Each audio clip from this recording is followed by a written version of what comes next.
this video, I'm going to look at evaluating formulas for given values. So I'm going to start off with an easy application where we consider a rectangular area. So what if we wanted to find the perimeter? Okay, so the perimeter is actually thought of as the sum of all of the sides. So, we have that this is x for the length and y for the width. So we know that we would just have to add up everything. So we have x plus the y plus the y. Now, in any case, we can actually shorten the notation where we just put p for our perimeter. And then we have x plus x, that'll be 2x, and then we have that'll be 2y. Okay, so we have a formula for perimeter now. But let's say that we want to evaluate what the perimeter would be if, for example, that the x variable was equal to 4, and let's say that the y variable is equal to 6.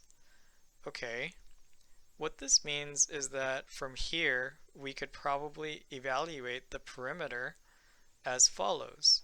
So we have that the perimeter is going to be equal to 2 multiplied by 4 plus 2 multiplied by 6.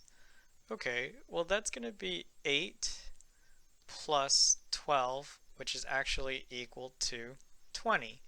So in this case, we have that the perimeter for those values of 4 and 6 respectively is equal to 20 for the perimeter. Now, similarly, if we were to consider, what if we wanted to look at the area of our rectangular region? If we wanted to consider the area of the rectangular region, then for that we would just have to recall that the area is equal to the length times width, which in this case we have that that's simply just x times y. And let me go ahead and just rewrite that as a equals to x times y. Now, respectfully, if you want to use a L for the length and a W for the Y, then yeah, it's the same thing. Well, similarly, if we were going to use the exact same values for x, so 4, and then we have y is equal to 6, then in that case we can actually have that the area is going to be equal to 4 times 6, which is equal to 24. Okay, so we have that the area is equal to 24. Now consider this, that we should probably be a bit more precise, where we'll just put that this is going to be 20 units, and then this is going to be 24 units squared, because of the fact that we're dealing with area. Now, if I wanted to go ahead and just use the same concept for easier problems, such as like when we have an expression where you have 2x plus 3y, and we give you that x is equal to, let's say, 3, and you have that y is equal to 5. This means that we can go ahead and evaluate the expression by plugging in 3 and 5 respectively into both the two variables.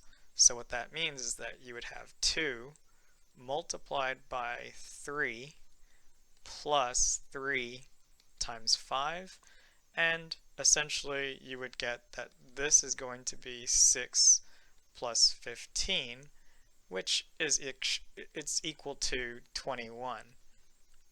So here we have that the solution simplified to 21. Now let's say that we do another example where we might have more than one variable and maybe more than two variables. So for instance, let's say that we have 4x squared plus 7y, and let's say that that's going to be minus 4z.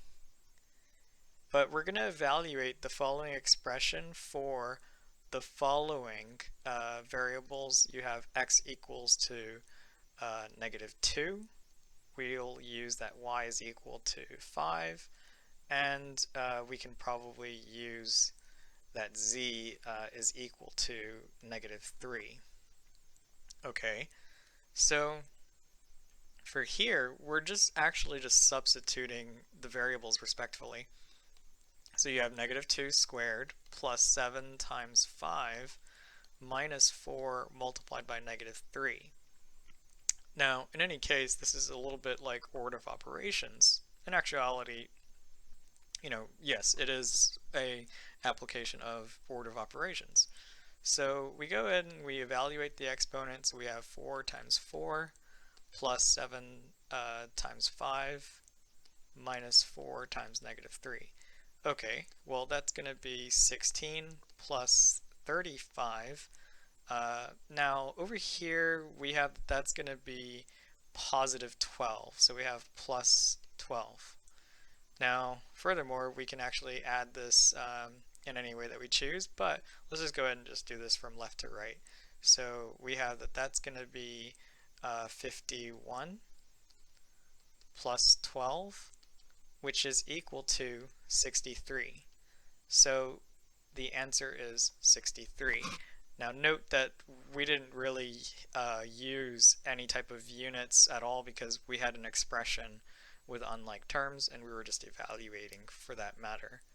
Okay, so how about you try the following expression. So try 6x squared plus 5y minus 3z, and the values that you can probably use or should use for this example will be x equals to -4, y equals to 3, sorry, and z equals to -6. Take a moment and substitute this into that equation, and then simplify using the order of operations, and then you should get your answer.